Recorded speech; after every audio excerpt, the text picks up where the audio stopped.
स्वागत है आप सभी का, आप सभी के अपने channel Vijay Mantra Sanskrit Hindi by Sanju ma'am.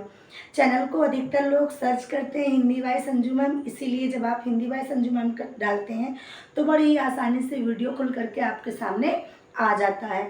अच्छा, तो देखिएगा, आज का हमारा टॉपिक है, आज का हमारा चैप्टर है, प्रकरण है अविकारी या अव्यय पद। अविकारी या अव्यय पद। तो अविकारी, देखो हिंदी भाषा में विकार जैसा कुछ होता नहीं है।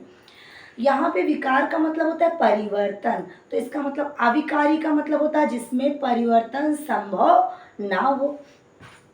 तो परिभाषा है वह स्वतंत्र पद जिनके स्वयं के कोई अर्थ नहीं है, लेकिन वह वाक्यों या वाक्यांशों के साथ मिलकर विशेष अर्थ प्रकट करते हैं। उन्हीं को हम क्या कहते हैं? अव्यय कहते हैं। बात समझ में आई? स्वतंत्र पद जिनके स्वयं के अर्थ नहीं होते, जैसे हमारे गांव देहात में पुराने खजाने कहते हैं, हमारे यहाँ तो बहुत पुराने पुराने जेवर रखे हैं। क्या क्या रखा है? हंसुली रखा है, उतन्ना रखा है, बितन्ना रखा है, और जहांगीर के ज़माने की मुहर रखी है। अब उस मुहर का कोई रेगुलर काम तो हम लोग के पास है नहीं, बेकार है, लेकिन बेकार होते हुए भी उसको परिवर्तित करके हम विशेष मूल्य पा सकते हैं। यानी बेकार नहीं, वो अविकारी है, परिवर्तनशील। तो चाहे तो हम परिवर्तन कर लेंगे, होगा नहीं परिवर्तन, लेकिन बदले में तो कुछ ना कुछ हो ही जाएगा, यानी विशेष अर्थ का है। ऐसे स्वतंत्र पद जिनके स्वयं के कोई अर्थ नहीं होते, लेकिन वाक्यों और वाक्यांशों के साथ मिलकर वे विशेष अर्थ प्रकट करते हैं, अव्यय कहलाते हैं। प्रमुख रूप से अव्यय कितने होते हैं? 4 होते हैं। तो पहले प्रकार का अव्यय है, कमेंट करके बताएंगे आप लोगों को अक्षर अच्छे से दिख रहे हैं? इसको फिर से लिख देना, लग रहा है काट दिया गया है। क्रिया विशेषण अव्यय,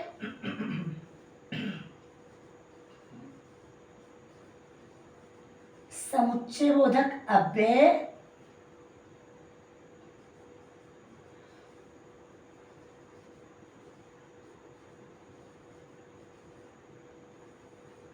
संबंध बोधक अव्यय और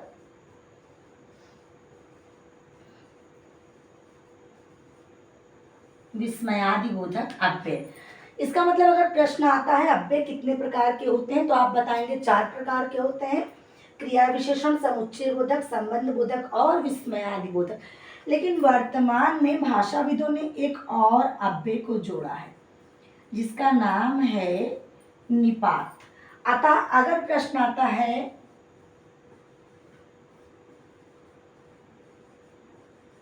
कुल अव्यय कितने हैं, तो आप कितने बताओगे? 5। तो एक बार इतनी बात को हम दोहरा लेते हैं, चूंकि अभी लिख रहे थे तो हम लोग इसको दोहरा लेते हैं। ऐसे स्वतंत्र पद जिनका स्वयं का कोई अर्थ नहीं होता, लेकिन विशेष अर्थ प्रकट करते हैं, वे अव्यय कहलाते हैं। पहला अव्यय है क्रिया विशेषण, दूसरा समुच्चय बोधक, तीसरा संबंध बोधक और चौथा विस्मयादि बोधक। और पांचवा एक नवीन अव्यय जिसको हम निपात कहते हैं। वैसे तो अव्यय पद 4 होते हैं, लेकिन अगर बात कुल अव्यय पदों की आए तो कितने होते हैं? 5 होते हैं। नोट करिए इनको। अब हमारा पहला अव्यय है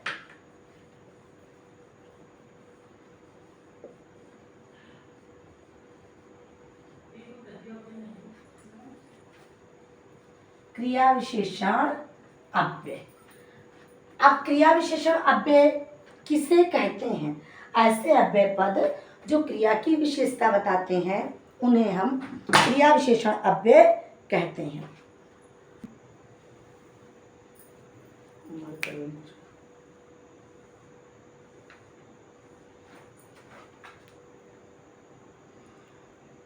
पहले अव्यय का नाम है क्रिया विशेषण अव्यय।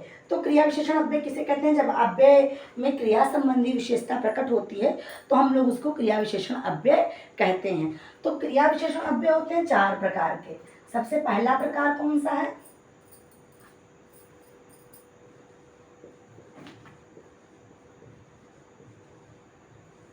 कालवाचक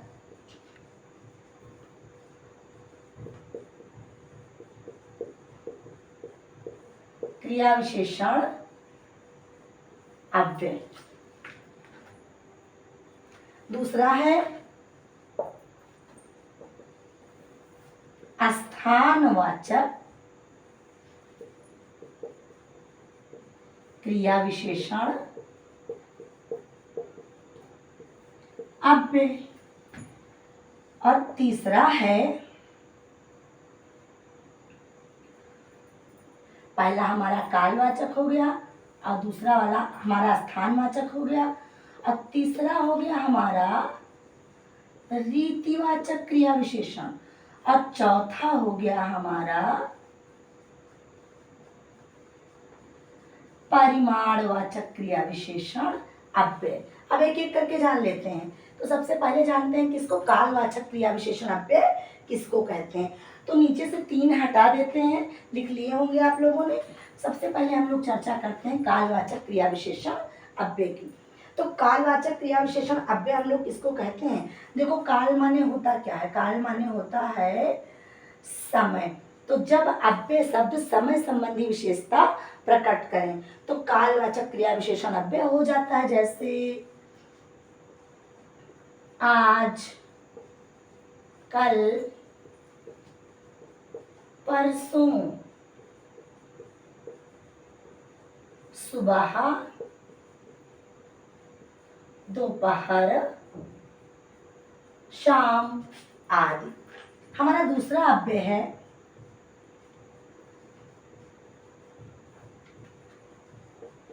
स्थानवाचक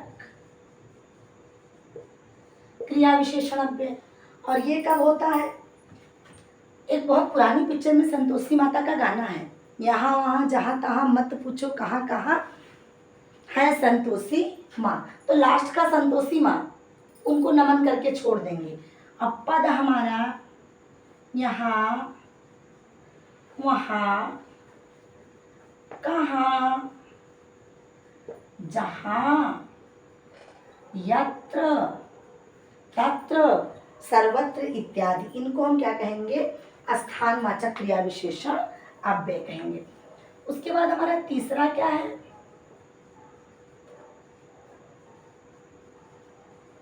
परिमाणवाचक क्रिया विशेषण अव्यय। देखिए, परिमाण माने होता क्या है, माप और तौल। तो जब चीजों को मापा और तौला जा सके लेकिन निश्चित माप तौल ना हो, नहीं तो फिर विशेषण में चला जाएगा, तो उसे हम परिमाणवाचक क्रिया विशेषण अव्यय कहते हैं। जैसे थोड़ा, ज्यादा, तनिक, बहुत आदि, ये हो गया हमारा परिमाणवाचक क्रिया विशेषण अव्यय। और अंतिम में है हमारा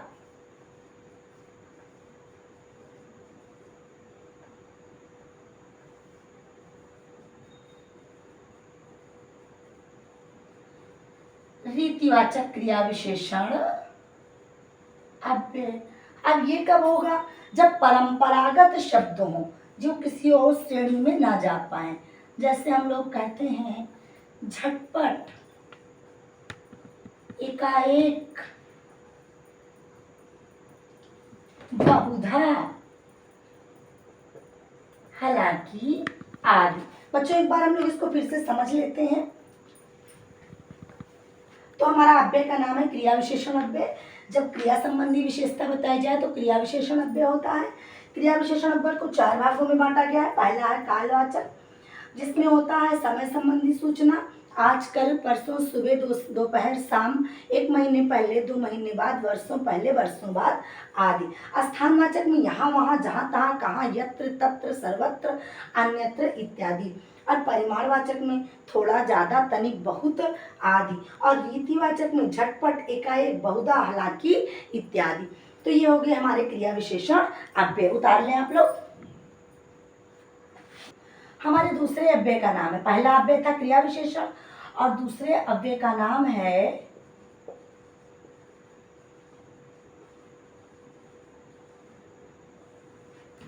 समुच्चय बोधक अव्यय। तो देखो, नाम में ही क्लियर है, समुच्चय। समुच्चय, समुच्चय माने क्या, पूरा वाला। तो ऐसे पद जो वाक्यों और वाक्यांशों को पूरा करने में सहायता करते हैं। क्या करते हैं, वाक्यों और वाक्यांशों को पूरा करने में सहायता करते हैं, तो उनको हम समुच्चय बोधक अव्यय कहते हैं।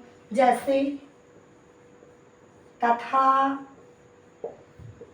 में पर भी,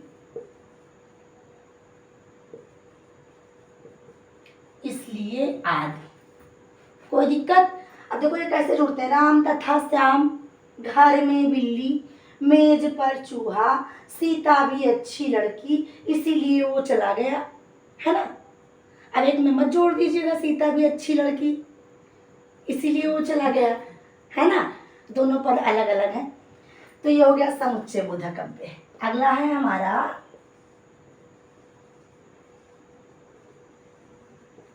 संबंध बोधक अव्यय। ये क्या करता है? ये वाक्यों और वाक्यांशों में परस्पर संबंध प्रकट करवाता है। तो इसमें क्या लगता है? इसमें लगता है लेकिन, किंतु, परंतु,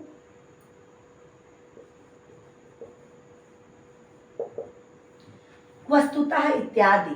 राम पिछले साल ही दरोगा बन गया होता, लेकिन पढ़ता नहीं था, है ना। और हम मेहनत बहुत करते हैं, आप सभी मेहनत बहुत करते हैं, लेकिन सही जगह पर नहीं करते हैं, है ना। यदि सही जगह पर मेहनत कर लें, अब देखो यदि भी इसमें आ गया, यदि सही जगह पर मेहनत कर लें तो तुरंत सफलता मिल जाएगी,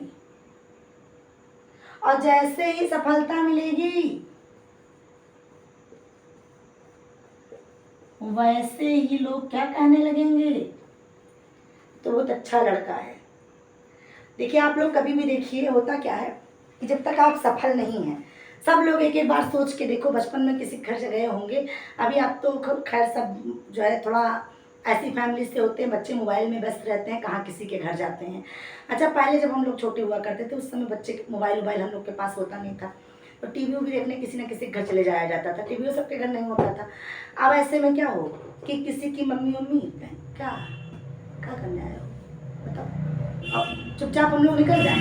अच्छा जब यही सफलता मिल जाएगी तब क्या करेंगे? पहले आप सफल नहीं थे, इसीलिए वो अच्छा व्यवहार नहीं करते थे। आप जब सफल हैं तो कहते हैं क्यों नहीं आते हो भैया हमारे यहाँ, कभी तो आ जाया करो। क्यों? क्योंकि आपको क्या मिल गया है? रुतबा मिल गया। अभी कहाँ मिला है? मिलेगा। जिस दिन वर्दी मिल जाएगी, जिस दिन रुतबा मिल जाएगा, जो कभी नहीं पहचानता होगा वो भी पहचानेगा। जिस दिन पीसीएस हो जाएंगे, जिस दिन आईएएस हो जाएंगे, जिस दिन लेखपाल बन के निकलेंगे, जिस दिन अपने यहाँ से किसी भी तरीके के ऑफिसर बन के निकलेंगे, अरे फिर देखिए क्या क्या होता है। अब आपके नाम से आपके गांव के चौराहे बनने लग जाएंगे। लेकिन कब? जब सफल होंगे तब। इतना सब होने के लिए पहले क्या जरूरी है कि आप सफल। और नहीं तो एक और चीज होता है, किसी भी लड़का बिगड़ा तो सबसे पहले क्या देंगे? उदाहरण किसका देंगे कि किसकी तरह हो गए हो, उसी की तरह हो गए हो, है ना। तो उदाहरण तो दोनों वाले मिलेंगे, चाहे अच्छे वाले चाहे बुरे वाले। तो यह है संबंध बोधक अव्यय। समुच्चय बोधक हो गया, तीसरे नंबर पर हो गया संबंध बोधक। अब हमारा अगला है विस्मयादि बोधक अव्यय। तो इसको नोट कर लीजिए और हम लोग लिखते हैं विस्मयादि बोधक अव्यय। विस्मयादि बोधक अव्यय, चौथा अव्यय कौन सा? विस्मयादि बोधक अव्यय। अब इसमें क्या होता है? जब हम लोगों को क्या क्या होता है? हर्ष, शोक, क्रोध, भय, विस्मय इत्यादि, तब कौन सा अव्यय होता है? विस्मयादि बोधक अव्यय होता है। जैसे हम लोग कहते हैं ओफो,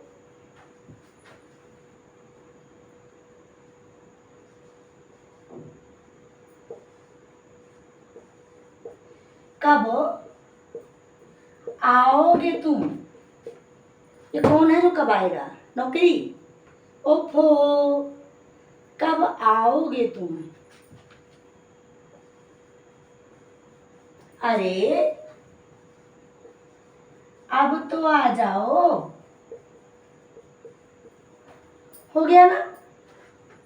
अब हमारा पांचवा अव्यय जिसको हम लोग को अभी पढ़ना है, और ये कौन सा है? निपात। अच्छा निपात शब्द में ही बहुत कुछ छिपा है। बहुत बार होता ऐसा है कि गांव देहात में हम बार बार कहते हैं ना, भाषाएं सबकी सुनो। गाँव देहात में आप सुनते हैं कि कोई कहता है हमारा सामान निपात ले गए, निपात ले गए। अब बहुत सारे लोग तो जानते ही नहीं कि निपातना उपातना क्या है। ये गाँव देहात की एक गाँवी भाषा है, अवधि की एक भाषा है निपातना, जिसका मतलब होता है पूरी तरीके से अलग कर देना। तो ये निपात क्या है? संपूर्ण उत्तर है, किसी बात का संपूर्ण उत्तर है। जब हमें वाक्यों का सहारा न लेना पड़े, शब्द ही संपूर्ण उत्तर प्रकट कर दें, तो उन्हें हम निपात कहते हैं। जैसे जी हाँ, जी नहीं,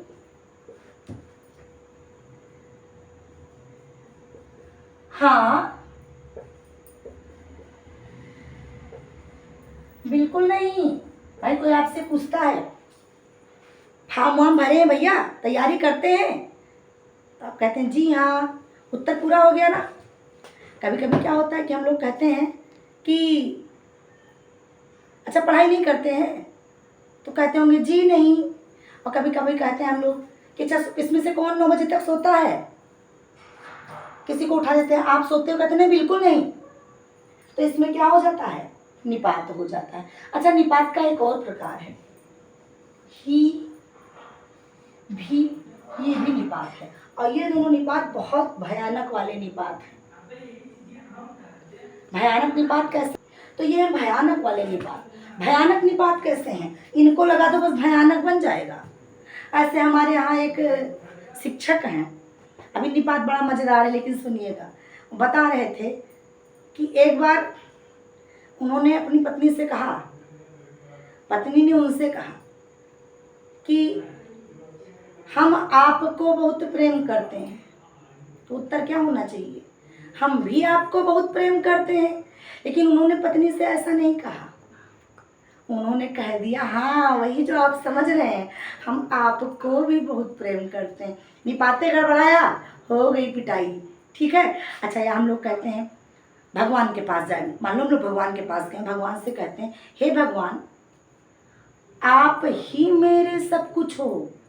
एकाधिकार नहीं आ रहा है, अभी क्या आ रहा है? भगवान मेरे लिए तो आप पे सब कुछ हो, आपके लिए चाहे जो जो हो। अच्छा निपात बदल दो, आप मेरे ही सब कुछ हो, मतलब किसी और के होने की हिम्मत मत करना, केवल और केवल किसके हो? भगवान जी मेरे हो। है भयानक निपात की नहीं है? भी और ही का प्रयोग गड़बड़ हो जाए तो पूरा का पूरा अर्थ परिवर्तन हो जाता है। या कॉमा, वो भी इसी निपात में आता है। जैसे रुको मत जाओ, कॉमा लग गया, कॉमा चेंज कर देते हैं, रुको मत जाओ, है परिवर्तन ना।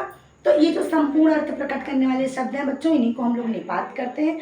और आज के लिए इतना ही कहने से पहले हम एक बार इसको मौखिक दोहरा देते हैं, है ना।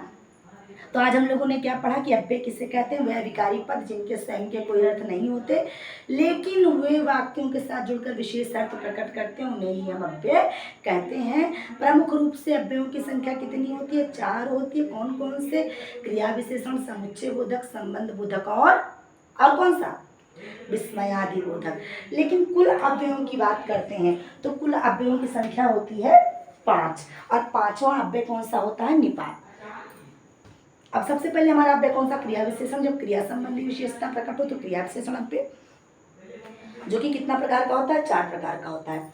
सबसे पहले कौन सा? कालवाचक। कालवाचक, अब अच्छा एक बात बताओ, कहते हैं काल आ गया, उनका तो काल आ गया, और काल आ गया माने क्या आ गया? समय आ गया, समय आ गया। काल माने समय। तो जब समय संबंधी सूचना मिले, आज कल परसों सुबह दोपहर शाम, अगले साल, पिछले साल, कुछ समय पहले, बहुत साल बाद में, इत्यादि इत्यादि, तब क्या हो जाएंगे? कालवाचक क्रिया विशेषण अव्यय। दूसरा स्थानवाचक, तो कौन सा? जो हमने गाना बताया, यहाँ वहाँ जहाँ तहाँ, मत पूछो कहाँ कहाँ, हर जगह, सर्वत्र, अन्यत्र। तो इन सभी जगहों में इसमें क्या हो जाएगा? स्थानवाचक क्रिया विशेषण अव्यय। परिमाण माने होता है माप तोल, तनिक भर, ज़्यादा सा, थोड़ा सा, बहुत सा, ये होंगे आपके परिमाणवाचक क्रिया विशेषण अव्यय। और अगले हैं आपके जो हमारा अगला अव्यय अव्यय है वो है रीतिवाचक अव्यय। और रीतिवाचक अव्यय में क्या होता है, परंपरागत शब्द, जैसे तथापि, एकाएक, हालांकि, बहुधा। तो इन शब्दों का कोई निश्चित मतलब नहीं है, लगभग, झटपट, फटाफट, ये हम लोग बस विशेष अर्थ के लिए बोलते चले आए हैं, इन्हीं को हम लोग रीतिवाचक क्रिया विशेषण अव्यय कहते हैं। उसके बाद हमारा दूसरे नंबर का अव्यय है जिसको हम कहते हैं समुच्चय बोधक। तो ऐसे पद जो शब्दों और शब्दांशों को जोड़ते हैं, ध्यान रखेंगे किसको जोड़ते हैं, शब्दों और शब्दांशों को जोड़ते हैं, उनको हम समुच्चय बोधक अव्यय कहते हैं। जैसे तथा, और, में, पर, भी इत्यादि। कोई दिक्कत। फिर हमारा संबंध बोधक अव्यय जो वाक्यों और वाक्यांशों को जोड़ता है, जैसे लेकिन, किंतु, परंतु, जैसे तैसे वैसे इत्यादि, इसको हम संबंध बोधक अव्यय कहते हैं। और उसके बाद हमारा विस्मयादि बोधक अव्यय, जो हर्ष, शोक, क्रोध, घृणा, भय, विस्मय आदि की चर्चा होती है, तो हम लोग इसको विस्मयादि बोधक अव्यय कहते हैं। और विस्मयादि बोधक अव्यय की विशेष पहचान है कि इसके बाद में ये विस्मयादि सूचक चिन्ह जरूर लगे होते हैं, तभी विस्मयादि सूचक अव्यय बनते हैं। फिर हमारा अगला है निपात। और निपात किसे कहते हैं, जो स्वतंत्र पद हैं जिनके लिए हमें वाक्यों की जरूरत नहीं है। क्या आप मेहनत करते हैं? जी नहीं, सिंपल सा अर्थ हो गया। क्या आप आगे से मेहनत करेंगे? जी हाँ, हो गया उत्तर। तो ऐसे उत्तर को हम क्या कहते हैं, निपात कहते हैं। तो ठीक है बच्चों, बस आज के लिए इतना ही। और वीडियो में नीचे कमेंट करके बताएंगे कि वीडियो आप लोगों को कैसी लग रही है। और हाँ, एक चीज़ हम आप लोगों से जो अब कह रहे हैं, जो कि अब तक नहीं कहते थे, कि वीडियो को प्लीज़ सब्सक्राइब जरूर करवाएं। और साथ ही साथ एक और चीज़ है जो आप लोग नहीं करते हैं, सब्सक्राइब तो कर देते हैं, बेल आइकन नहीं दबाते हैं। फिर हमसे क्लास में कहते हैं कि मेरे वीडियो पे मैसेज नहीं आया, सबके पे मैसेज गया, मेरे पे क्यों नहीं आया। तो जब तक आप बेल आइकन नहीं दबाएंगे तब तक मैसेज कैसे जाएगा। तो सब्सक्राइब भी करें और बेल आइकन भी दबाएं। और घर में जो जो मोबाइल लेके मिले उनके मोबाइल में पहले सब्सक्राइब करवा लें, ताकि जल्दी से जल्दी आपके अपने चैनल पर रहने वालों की संख्या इतनी हो जाए कम से कम कि हम लोग की मुलाकात किसी भी टाइम लाइव हो सके। मिलते हैं बच्चों अगली क्लास में। धन्यवाद।